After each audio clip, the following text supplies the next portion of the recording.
החברה לשיקום ולפיתוח הרובע היהודי מברכת אתכם בבואכם לרובע ההרודיאני, מוזיאון וול לארכיאולוגיה.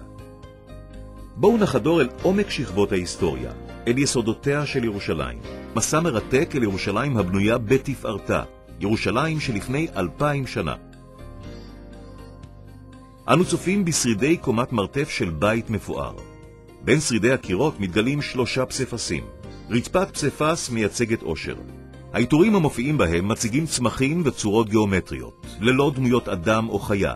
ככל הנראה מתוך הקפדה על הציווי, לא תעשה לך פסל וכל תמונה. מאפיין נוסף של הבית ושל יתר בתי השכונה, המכונה הרובע ההרודיאני, הוא ריבוי מקוואות.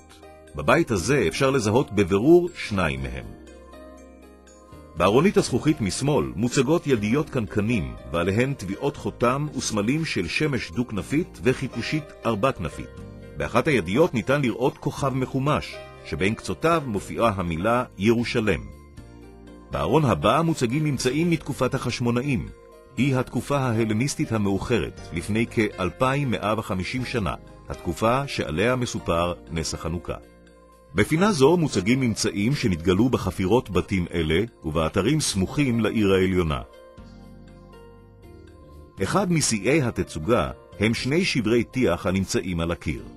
על שברי הטיח חרוטה מנורת 7 הקנים ו2 כלים נוספים.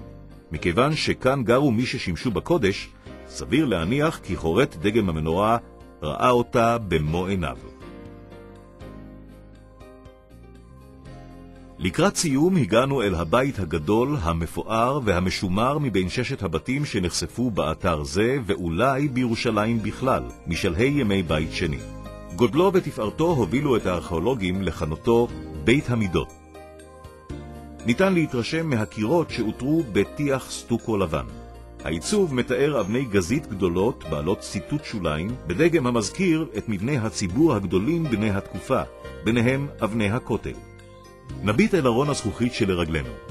בחלק הימני מוצגים קורות עץ שרופות ואפר ששרד מהשריפה הגדולה בשנת 70 לספירה, שהחריבה את בית המקדש ואת העיר ירושלים. מעבר לארון ניתן לראות את המקום שבו נמצאה הקורה. סימני השריפה בולטים על רצפת הפסיפס. נעמוד לפני הדגם כשפנינו פונות לעבר מכלול הבתים שבהם ביקרנו. ניתן להבחין בקומות המרתף, במקוואות, במחסנים ובבורות המים, ולהתבונן באנשים העוסקים במלאכות השונות כשהם עושים שימוש בדגמי המוצגים במוזיאון. בתוך ומתחת לסמטאות הרובע היהודי של ימינו נסתרים מטמונים נוספים מימי בית ראשון ועד היום באתרי החברה לשיקום ולפיתוח הרובע היהודי.